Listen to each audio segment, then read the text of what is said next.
Nous sommes 17 députés élus de Béni, Butembo et Béni Territoire.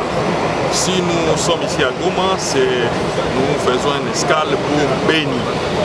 Vous savez que depuis longtemps, nous réclamons le lancement des attaques contre les ADF Nalu à Béni.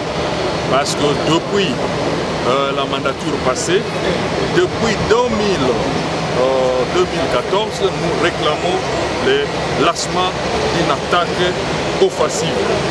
Et c'est comme ça que le chef de l'État a accepté et il a organisé l'armée. Et aujourd'hui, nous descendons à Béni, nous attaquons les élites de là, pour aller observer au lancement de l'attaque et demander à la population d'accompagner notre armée.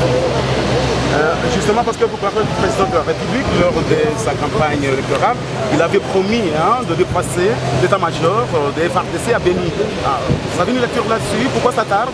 Tout à fait.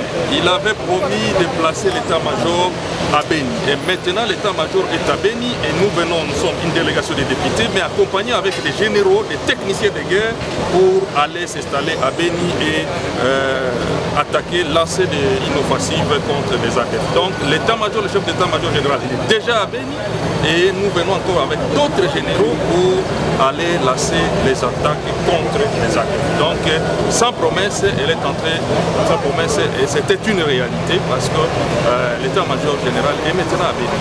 Honorable, peut-on dans ce cas savoir quel est le message que vous apportez à ces enfants de Béni après toutes ces années d'actes de guerre? Nous demandons aux enfants de Béni, à la population de Béni, ville et Béni Territoire, d'accompagner notre FARDC. On ne peut pas gagner la guerre sans avoir la population derrière nous. Donc nous demandons aux fils et filles de Béni d'accompagner les FARDC pendant cette attaque généralisée.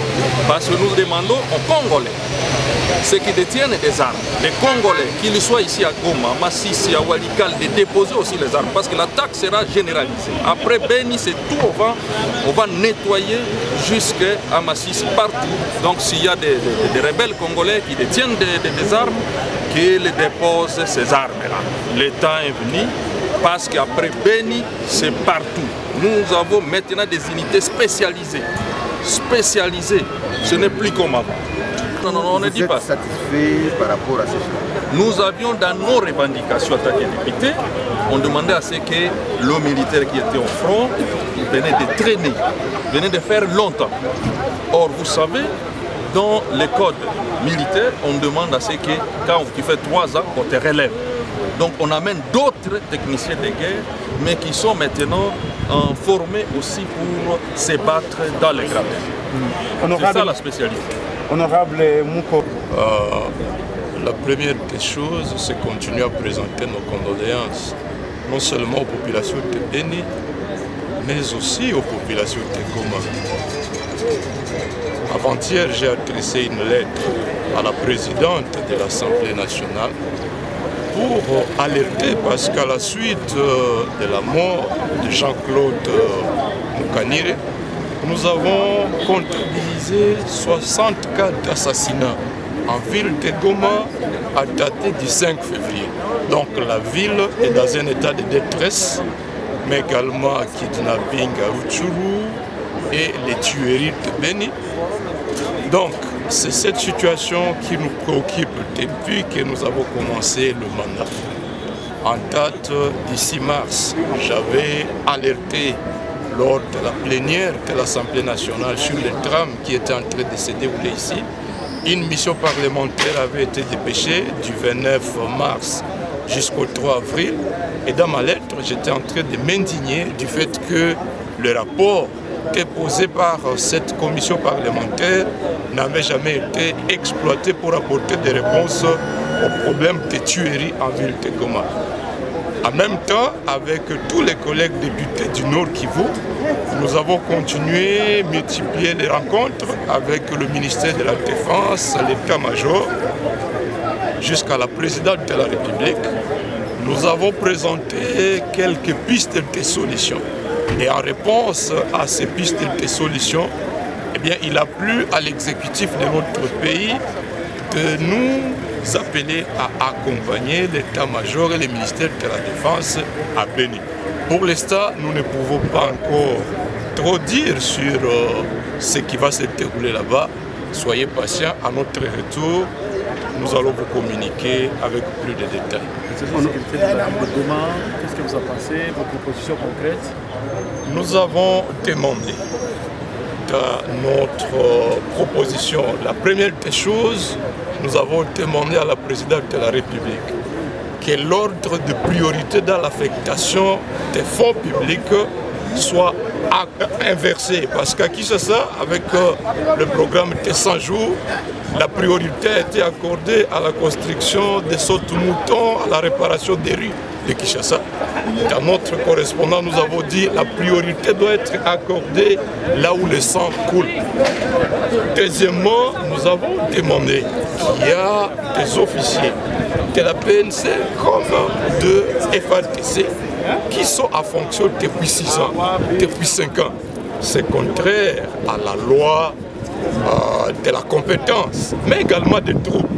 Nous avons demandé que l'on procède à la permutation, mais également d'autres mesures, notamment pour les cas de kidnapping. Lors de notre rencontre avec l'état-major, je lui ai parlé, le chef d'état-major à personne, je lui ai parlé pour lui dire qu'on doit ordonner que les maisons de télécommunications collaborent utilement avec le service de renseignement pour que l'on soit à mesure de traquer les kidnappeurs qui demandent des rançons à travers RTL, à travers Vodacom. Donc il y a une série de mesures, bien entendu, il y a l'assistance humanitaire qui est impérative en faveur des populations de Béni. Il y a l'amélioration des conditions de vie des militaires, de leurs familles. Bref, il y a toute une série de propositions qui ont été présentées et à mon avis, jusque-là, il y a des signes de bonne volonté qui nous permettent d'espérer que d'un moment à l'autre, la situation sécuritaire au Nord Kivu va devoir connaître une amélioration significative. Honorable kwa Kiswahili. Makuja sababu tangu tumechaguliwa mauaji yameendelea, maendelea mjini Goma yameendelea, Beni, kidnapping yameendelea, Ruchuru, na depute hawezi kupata usingizi wala kukua kimya wakati nyumbani kwake watu wanauawa.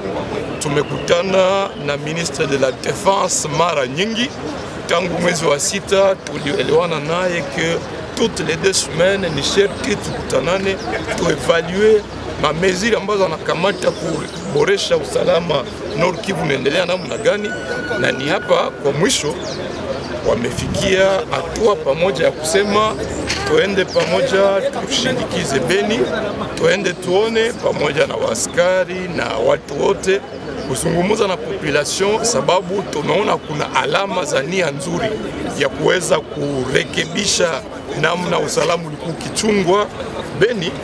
Tumekuja delegation ya wabunge wa depute kusudi tuende tushindikize ile kazi ambayo inaenda kufanyika.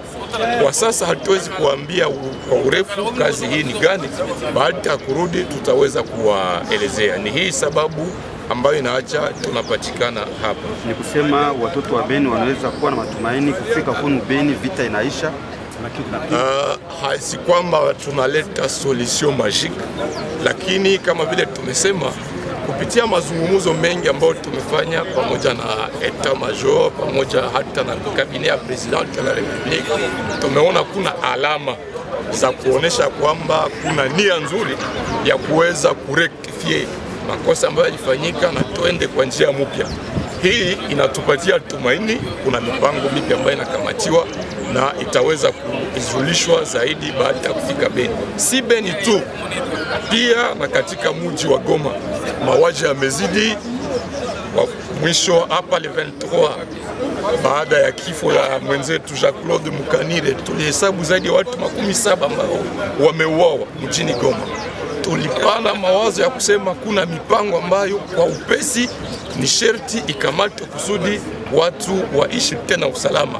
Kuna kwa kidnapping huko Ruchuru, tuliweza kukamata mipango kuambia wakubwa sababu gani watu wanaweza kukidnape watoto wa mwingine, wanalomba pesa kupitia ma-RTL na ma-Vodacom na nyinyi hamkamate mipango. Ni kusema kuna malalamiko mengi ambayo wakubwa wamesema wamesikia.